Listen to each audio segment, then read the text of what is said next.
Hey guys, నేను RV Tejas. రీసెంట్గానే నా 10th క్లాస్ చదువులు నేను లిటిల్ స్కాలర్ స్కూల్లో కంప్లీట్ చేశాను. నిన్ననే రిజల్ట్స్ వచ్చినాయి. దాంట్లో నాకు 560 మార్క్స్ అవుట్ ఆఫ్ 600 వచ్చినాయి.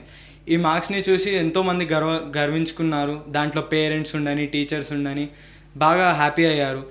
ఆ మార్క్స్ రావడానికి కూడా వాళ్ళ హెల్ప్ బాగా అవసరం ఉండే. వాళ్ళు బాగా మోటివేట్ చేశారు. చదువులో కానీ దేంట్లో అయినా టీచర్స్ బాగా హెల్ప్ చేశారు, పేరెంట్స్ బాగా హెల్ప్ చేశారు. 10th క్లాస్ రాగానే లాస్ట్ 4 monthsలో టైమింగ్స్ పెంచాము. 12 hours స్కూల్లోనే ఉన్నాం. రెస్పెక్ట్ అసలు టీచర్స్కి, వాళ్ళు కూడా ఉన్నారు. ఈ 12 hours ఎంతో కష్టపడి, ఎన్నో రోజులు కష్టపడితే 560 మార్క్స్ వచ్చినాయి. దానివల్ల మేము చాలా హ్యాపీగా ఉన్నాం, గర్విస్తున్నాం. నేను నర్సరీ నుండే లిటిల్ స్కాలర్ స్కూల్లో చదువుతున్నాను. బాగా మెమరీస్ ఉన్నాయి స్కూల్తోని. నేను ప్రతి యాక్టివిటీ, అంటే స్కూల్లో బాగా యాక్టివిటీస్ ఉంటాయి, ప్రతి యాక్టివిటీలో నేను పాల్గొన్నాను. ఆల్మోస్ట్ అన్ని యాక్టివిటీస్లో.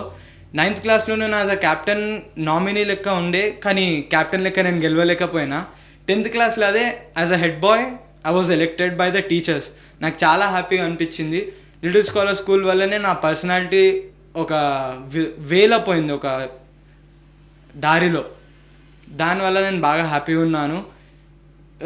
యాక్టివిటీస్ అనే కాదు, స్కూల్ అనే కాదు, ఈ స్కూల్లో ఉన్న ఫ్రెండ్స్తో కూడా చాలా టైం గడిపాను.